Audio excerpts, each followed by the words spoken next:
Hello, hello, welcome back to Underrated Movies. I'm your guy, I'm your man, Mr. Alton Henry. Today I've got a pimple. I'd like to talk to you about another underrated film that I actually had the pleasure of rewatching after a year of discovering. Yeah, I'm watching Tech Lab. And I gotta be honest, this might be one of my favorite MCU movies. Doctor Strange and the Multiverse of Madness. I know, but hey, I really enjoy this film. It's a story centered around after the events of No Way Home. Doctor Strange meets America Chavez, who has the ability to jump through multiple universes, multiverses, and the two join forces to travel across the multiverse to find a way of stopping Scarlet Witch, who has gone rogue, and trying to find a way to, well, reunite with their children from the WandaVision series. And honestly, this one was pretty good. I f- I am curious about the original footage. I mean, the film had to go through a bunch of different reshoots during pre-production, and literally, I think like literally a couple weeks before they released the film.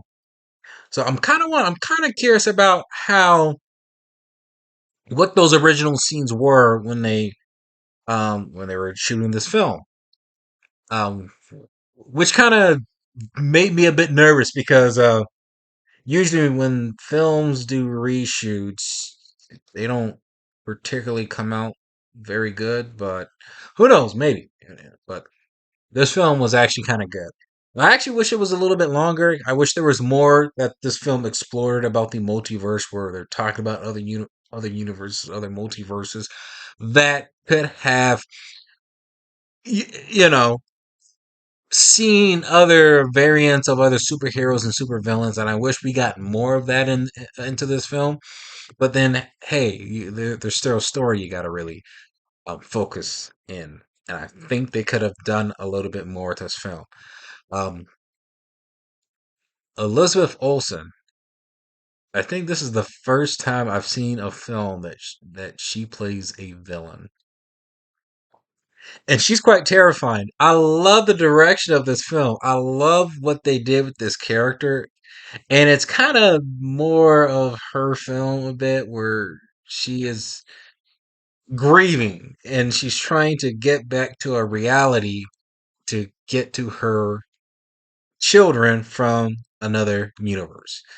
And you see her go through a bunch of different emotions from um, sad to happy to emotionally conflicted and just aggressively fearful and scary. Her character was actually very scary, and I love the horror elements they really added to this film. With Sam Raimi, with his track record of comedy, satire, out of this world horror, for known for the Evil Dead franchises, and Darkman, underrated. He's able to craft something. I thought he brought something new and something darker, something a little bit more bold with this film. And whenever Scarlet Witch was on screen, you feel for her, but then you're also intimidated her, and that's something I don't normally really get from seeing a villain. And Elizabeth Olsen, I thought she was phenomenal in this film. Benedict Cumberbatch, Doctor Strange. Yeah, it does feel like he doesn't get enough attention, I would say, and it kind of leaps into more of uh, Scarlet Witch. But here, I mean, Benedict Cumberbatch, and my brother and I were having a discussion, and he was actually kind of pointing it out, which actually made the film a little bit more interesting to really think about Doctor Strange and the kind of character that he is. And if I remember correctly, and I wish I did the review, but right after I rewatched the film, that there are three kinds of people. One who has the ultimate power and can basically choose to do evil and be selfish. There's one who chooses to do good and follow the rules of doing good. And then there's those who believe whatever choice that they made, despite how much power that they have, will do right based on what they believe is the right thing to do, even if it means making sacrifices or making that hard choice, if it means for the greater good. And I think Doctor Strange is that kind of character where he, coming from off Infinity War and Endgame, the movie really questions, and I wish they explored it a little bit more, but they kind of do dive in a little bit if Doctor Strange made the right decision of how they could have defeated Thanos. Because there's a scene in there where, when the Illuminati comes in there is a universe, an alternate reality where they do defeat Thanos, but Doctor Strange uses the book of this book to gain more power, uh, and but loses control and basically turns evil. And that's actually kind of shown in the episode "What if Doctor Strange took a different path?" And it shows what that could have happened. And you see Thanos defeated, and you have Professor Xavier and Mr. Fantastic and other variants in that universe made the decision to eliminate Doctor Strange because of his decision, what he tried to do, believing what was the right thing to do, which particularly is not. And they made it to a point that in other multiple universes that Doctor Strange is actually probably one of the most powerful but dangerous in mind of superheroes in the MCU, but are actually, in fact, the whole franchise, because his character, and I think he relates to a little bit more with Mr. Fantastic, is that they make decisions based on calculated decisions. Is it the right thing to do? It could be bad, it could be good, but whatever they deem to be the right decision could be, they might make that choice, and it could be divisive. It could, not everybody might agree. It could transpire, conflict, um like if a character believes they're doing the right thing, but it could be, they could possibly do evil deeds because of that. That is what Doctor Strange is. And it's really, really interesting to really exercise that kind of level of thinking into these characters. Despite having these abilities, are they doing the right thing? Are they do they and they believe that they're doing the right thing, but are they actually literally doing the right thing?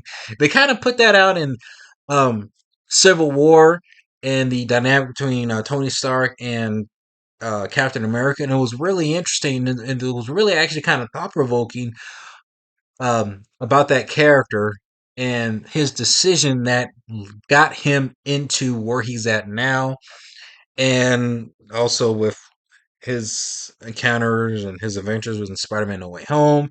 Did he, in fact, make the right choice when they were fighting Thanos? Because again, he did go through multiple alternate realities, and I'm sure there were tons of realities that could have had a better outlook compared to what took place in the films. But did he choose the right one? That's the question. I was really intriguing, watching and revisiting this film. And if you watch the trailer, I remember when the trailer came out, it was very kind of misleading. I actually liked that when they advertised the film in one specific way, and it turns out to be a completely different movie. And they hide all the facts that Wanda is the villain of this film. Uh, I really, I don't really have too many complaints about this film. I actually think it's underrated. I think the hate of this film was a little bit too steep. I wish there was more exploring these ideas. I wish there was more exploring the variants that were introduced into this film. I wish we got more of them. I guess that's the one big complaint I'll have with this film is that they tease these other characters in there and they're barely in there just as a cameo, but it doesn't really impact the story. And that's that's a big complaint that I have, and I think a lot of fans had that. I think there were some wasted opportunities that I believe could have been better, well, specifically with the writing and some of the choices that they could have exercised of giving more of these characters to do. But again, this is still a Doctor Strange film. I love the direction that Sam Raimi took with this, and rumor has it he might be up front and running directing the Avenger movies coming up. But Doctor Strange in the Multiverse of Madness. Have you seen it? Comment below. Let me know if you have, and let me know what is your favorite underrated movie.